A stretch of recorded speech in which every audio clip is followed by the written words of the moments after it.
Hello everyone, this is CPSSD biology point and it's me here Avdhesh sir. और बेटा इस topic पे हम लोग जो बात करने वाले हैं वो है हमारा रिस्पायरेशन इन एनिमल्स, है ना। इसके पहले हम लोगों ने देखा था कि प्लांट में रिस्पायरेशन कैसे होता है।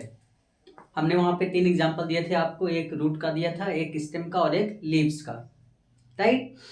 अब हम देखेंगे कि एनिमल्स में रिस्पायरेशन कैसे होता है, क्योंकि एनिमल्स तो हमारे पास इनवर्टिब्रेट, वर्टिब्रेट और सेलुलर 3 टाइप्स के on the basis of cell, है ना। यूनिसेलुलर हो गया, मल्टी सेलुलर और ऑर्गन लेवल। तो एक एक एग्जांपल हम लेंगे। एक लेंगे हम सेलुलर का, जो आपके टॉपिक में है, जो आपके सिलेबस में है। सेलुलर का एग्जांपल बेटा आपके बुक में दिया है अमीबा का, यानी कि अमीबा में कैसे रिस्पिरेशन हो रहा है, राइट। और दूसरा जो दिया है बेटा वो है आपके अर्थ वॉर्म। और जो बेटा तीसरा दिया गया है आपके बुक में वो है हमारा एक और है जिसको हम बोलते हैं फिश, ठीक। तो आपके पास ये 3 एग्जांपल दिए गए हैं बुक में समझने के लिए कि एनिमल में रिस्पायरेशन कैसे होता है, ठीक है। चलिए हम वन बाय वन समझते हैं। As you know that very well, amoeba is the unicellular organism. Amoeba is unicellular organism, है ना। अब अगर बेटा ये यूनिसेलुलर हैं तो इनके पास लंग्स तो होगा नहीं, लंग्स नहीं होगा, राइट। तो क्या होगा, क्योंकि ये यूनिसेलुलर हैं, इनका कोई शेप साइज फिक्स नहीं होता है, क्योंकि इनमें स्यूडोपोडिया बनता रहता है ना। ये इक्वेटिक ऑर्गेनिज्म है, यानी कि जलीय जीव है, ये इक्वेटिक जिसको हम बोलते हैं, है ना। तो ये पाए कहाँ जाएंगे, वाटर में। सपोज करिए कि हमारे पास क्या है, ये अमीबा का सेल है और चारों तरफ यहाँ पे क्या प्रेजेंट है, वाटर। ये जो हम रेड मार्क कर रहे हैं ना, आप इसको ये समझो कि ये क्या है, वाटर है हमारे अगल बगल। ध्यान से समझिएगा, जल्दबाजी करने की जरूरत नहीं, जैसा कि हम हर एक वीडियो में बोलते हैं आपको। आप लोग क्या होता है कि जल्दीबाजी के चक्कर में तुरंत वीडियो स्किप कर देते हैं, तो ऐसा ना करें, समझिएगा, कॉन्सेप्ट को समझ जाइए। बाकी आपको लिखने में, लर्न करने में दिक्कत नहीं होगी, बशर्ते आपको समझना होगा कि प्रोसेस होता कैसे है। हम यहाँ पे क्या लिखते हैं बेटा कि ये हमारा अमीबा का सेल है, ये एक अमीबा है, राइट। और आपके चारों तरफ ये जो आप देख पा रहे हैं ना, ये क्या है, वाटर, क्या है, वाटर मॉलिक्यूल है, ठीक। चलिए हमने एक समझ लिया। उसके बाद हमें क्या बताना है कि बीच बीच में, यानी कि ऑक्सीजन जो होता है ना बेटा, वो वाटर में डिसॉल्व होगा। ध्यान से समझना, जल्दबाजी करने की जरूरत नहीं है, कॉन्सेप्ट है। कॉन्सेप्ट को आप समझ ले गए तो लिखने में और याद करने में कोई परेशानी नहीं है, याद करने की जरूरत ही नहीं पड़ती है ना। इसीलिए बोला जाता है ना, ये देखिए ये क्या है, हमारा ऑक्सीजन है, राइट। ऑक्सीजन जो होता है डिसॉल्व होता है, ऑक्सीजन डिसॉल्व होगा, यानी कि वाटर सोल्यूबल है, ये वाटर में सोल्यूबल होता है, डिसॉल्व रहता है, डिसॉल्व इन वाटर, राइट। और अमीबा जो होता है बेटा, ये यूनिसेलुलर है, सिंगल सेल्ड ऑर्गेनिज्म है। कैसा है ये, सिंगल सेल्ड ऑर्गेनिज्म है, सिंगल सेल्ड ऑर्गेनिज्म है ये,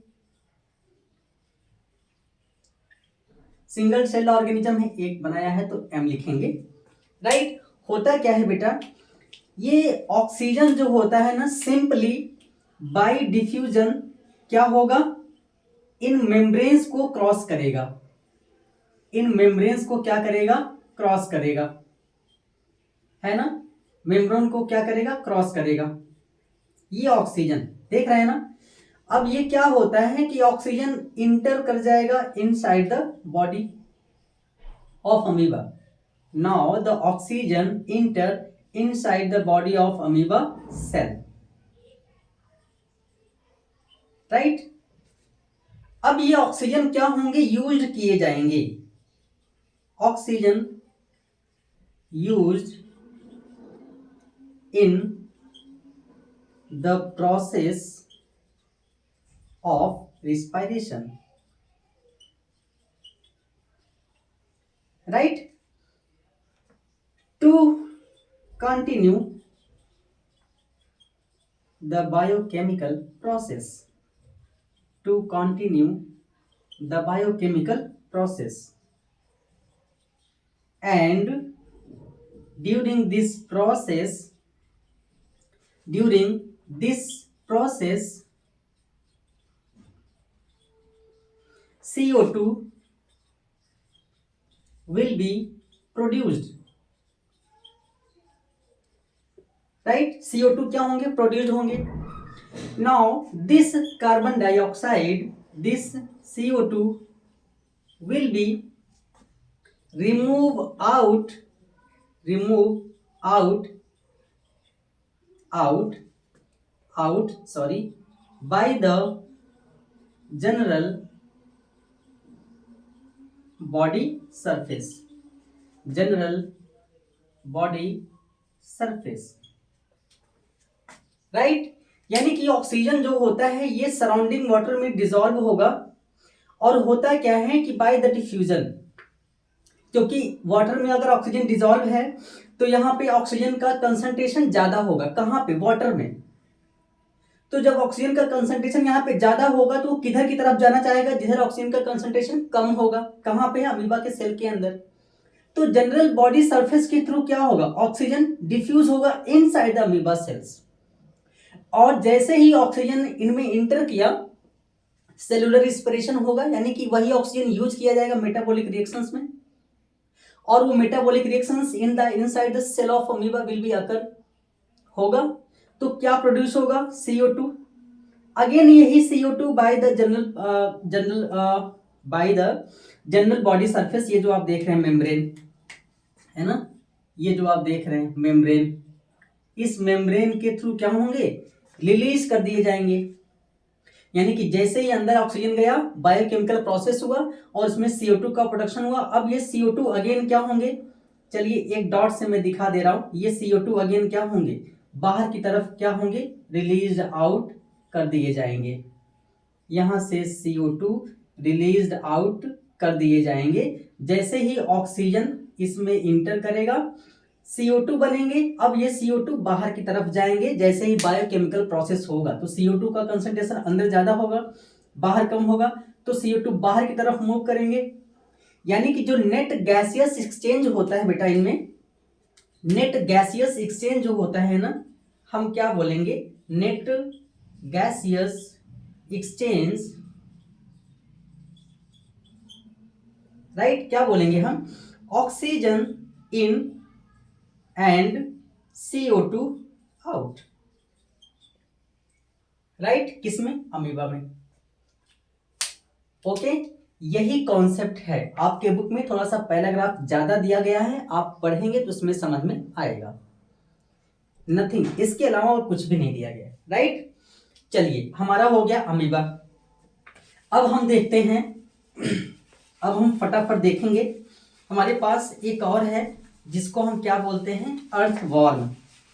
चलिए आते हैं अर्थवॉर्म पे. बिल्कुल भी परेशान नहीं होना है आपको. थोड़ा सा 1 मिनट हमें दीजिए इरेज करने के लिए, उसके बाद हम आएंगे अर्थवॉर्म पे. ठीक, चलिए. यहाँ पे बेटा क्या होता है, आइए अर्थवॉर्म को देख लेते हैं फटाफट. क्या है हमारे पास? अर्थवॉर्म. अब ये क्या होता है? केचुआ, जिसको हम केचुआ बोलते हैं, है ना. अर्थवॉर्म और एक और है बेटा लीच. लीच का एग्जांपल दे, जिसको हम जोंक बोलते हैं. अर्थवॉर्म का मतलब होता है केचुआ और लीच का मतलब होता है जोंक, है ना. कार्निवोरस होते हैं. जो जोंक होंगे वो कार्निवोरस, सॉरी कैप गिर गया था. जो लीच होते हैं ये कार्निवोरस होते हैं, ब्लड सकिंग एनिमल्स होते हैं, ब्लड सकिंग करते हैं, खून को चूसते हैं ये, है ना. और अर्थवॉर्म जो होता है वो खून को चूसता नहीं है. चलिए देखते हैं. जो लीच होता है बेटा, पहले हम अर्थवॉर्म की बात कर लेते हैं, राइट. तो जो अर्थवॉर्म होता है, ये अर्थवॉर्म सॉइल में प्रेजेंट होते हैं. कहाँ प्रेजेंट होंगे? सॉइल में. और आपको पता है कि सॉइल में क्या प्रेजेंट होता है, वाटर, पहला, राइट। तो इसमें क्या होता है, सॉइल, अर्थवर्म कहाँ प्रेजेंट, सॉइल में, सॉइल में क्या होता है, वाटर। और ये जो अर्थवर्म का जो बॉडी सरफेस होता है, बॉडी सरफेस जो होता है वो स्लीपरी होता है। स्लीपरी का मतलब आप समझ रहे होंगे ना, चिपचिपा होता है, राइट। तो इनमें भी क्या होता है, बॉडी सरफेस के थ्रू, बॉडी सरफेस के through oxygen taken inside, taken inside, then क्या होगा, रिस्पायरेशन की प्रोसेस होगी, है ना, रिस्पायरेशन की प्रोसेस होगी। रिस्पायरेशन का मतलब क्या, बायोकेमिकल प्रोसेस, क्या होगा, बायोकेमिकल प्रोसेस होगा। और बायोकेमिकल प्रोसेस होगी तो क्या रिलीज किए जाएंगे, CO2। अब अगेन ये CO2 क्या होता है, बॉडी सरफेस के थ्रू, बॉडी सरफेस के थ्रू क्या होंगे, रिलीज आउटसाइड, बॉडी सरफेस के थ्रू क्या होंगे, release outside, release outside, right. क्योंकि ये क्या होते हैं, सॉइल में पाए जाएंगे, सॉइल में क्या होता है, वाटर। दूसरा, इनका जो बॉडी सरफेस होता है वो चिपचिपा होता है, स्लिपरी होता है। तो through the body surface oxygen taken inside, respiration की प्रोसेस होगी, बायोकेमिकल प्रोसेस है। इसमें किसका प्रोडक्शन होगा, CO2 का। अब ये अगेन CO2 बॉडी सरफेस के थ्रू क्या होंगे, रिलीज आउटसाइड। सेम केस यही लीच के केस में होता है। लीच तो इक्वेटिक होता है ना, इक्वेटिक भी होता है, टेरेस्ट्रियल भी। कभी कभी आपको जमीन पे ऐसे रेंगते हुए दिख जाएंगे, राइट। तो लीच में क्या होता है, इनमें ये इक्वेटिक होते हैं। लीच कैसे होते हैं, इक्वेटिक होते हैं ये। तो अच्छा, केचुआ भी इक्वेटिक भी होता है, पानी में भी ये पाए जाते हैं, ठीक है। इक्वेटिक होगा तो यानी कि वाटर, और इसी वाटर में क्या डिजोल्व होते हैं, सॉरी इधर हो सकता है दिखाई नहीं दे रहा हो, इसी वाटर में क्या डिजोल्व होंगे, ऑक्सीजन। वाटर में क्या डिजोल्व होते हैं, ऑक्सीजन। अब ये ऑक्सीजन बॉडी सरफेस के थ्रू, बॉडी सरफेस के थ्रू क्या होंगे, इनसाइड लिए जाएंगे, यानी कि टेकन इनसाइड, राइट। कौन सी प्रोसेस होगी, again biochemical process, biochemical process. और बायोकेमिकल प्रोसेस होगा तो CO2 का प्रोडक्शन होगा, और यही CO2 क्या होंगे, रिलीज आउट कर दिए जाएंगे, रिलीज्ड आउट बॉडी सरफेस के थ्रू, बॉडी सरफेस के थ्रू, राइट। बहुत टफ नहीं है, बिल्कुल भी घबराना नहीं है, बिल्कुल भी परेशान नहीं होना है, राइट। ये हो गया हमारा किसका, अर्थवर्म का, राइट। अब हम फटाफट क्या करते हैं, समझ लेते हैं। हमारे पास एक एग्जाम्पल और पड़ा हुआ है, वो है फिश का। बहुत सिंपल प्रोसेस है, ये आपको समझना है और कॉन्सेप्ट क्लियर होना चाहिए, ठीक है। कॉन्सेप्ट को आप क्लियर करेंगे। आते हैं फटाफट फिश के केस में, थोड़ा सा क्या अच्छे से समझेंगे। फिश क्या होता है बेटा, हमारा एक्वेटिक, टोटली एक्वेटिक होते हैं ये। कैसे होते हैं, एक्वेटिक। सपोज करिए कि यहाँ पे हमने एक फिश का स्ट्रक्चर बनाया हुआ है और यहाँ पे ये फिन पोर्शन है, राइट। सॉरी, चलिए इसको हम कुछ ऐसा बना लेते हैं। यहाँ पे ये हमारा टेल पोर्शन है, ठीक है। हालांकि स्ट्रक्चर पे बहुत नहीं जाना है, राइट। ये हमारा फिश है और इस फिश में क्या होता है बेटा, यहाँ पे गिल्स प्रेजेंट होते हैं। यहाँ पे क्या प्रेजेंट होते हैं, गिल्स, राइट। और ये गिल्स क्या होते हैं, एक लिड से ढके होते हैं, राइट। ये हमारे क्या हो गए, गिल्स हो गए। स्ट्रक्चर बहुत हमें गिल्स को समझना, क्योंकि इनमें रिस्पिरेशन गिल्स के थ्रू होता है, राइट। इनमें रिस्पिरेटरी ऑर्गन क्या होता है, गिल्स। गिल्स क्या होता है, रिस्पायरेटरी ऑर्गन। गिल्स इसमें क्या होता है, रिस्पायरेटरी ऑर्गन होता है, ठीक है। हमें गिल्स को समझना है, तो मैं बहुत डिटेल में स्ट्रक्चर नहीं बना रहा हूँ फिश का, गिल आपको समझना है, राइट। होता क्या है, कि ये हमारा माउथ पार्ट है। ये हमारा कौन सा पार्ट है बेटा? माउथ। अब आपको पता है कि ये एक्वेटिक है तो डेफिनेटली अगल बगल क्या होगा, यहाँ पे वाटर होंगे। ये क्या प्रेजेंट है बेटा? चारों तरफ वाटर मॉलिक्यूल है, आप ऐसा समझो, राइट। ये क्या है? वाटर है, एक्वेटिक ऑर्गेनिज्म है ना, तो हमें वाटर का एक मीडियम दिखाना पड़ेगा। ये हमारे पास क्या हो गए? वाटर के मॉलिक्यूल्स हैं, राइट। और इसी वाटर मॉलिक्यूल्स में, यानी कि इसको हम दिखा देते हैं वाटर, वाटर है हमारा, और इसी वाटर में बेटा प्रेजेंट होंगे हमारे पास ऑक्सीजन, राइट। ऑक्सीजन जो होता है इसमें क्या होंगे? डिसॉल्व होंगे। ऑक्सीजन यहाँ पे क्या होंगे? डिसॉल्व होंगे, राइट। यहाँ पे ऑक्सीजन डिसॉल्व होता है कंप्लीटली, राइट। अब ये क्या है बेटा हमारे पास? ऑक्सीजन। क्या है ये? ऑक्सीजन।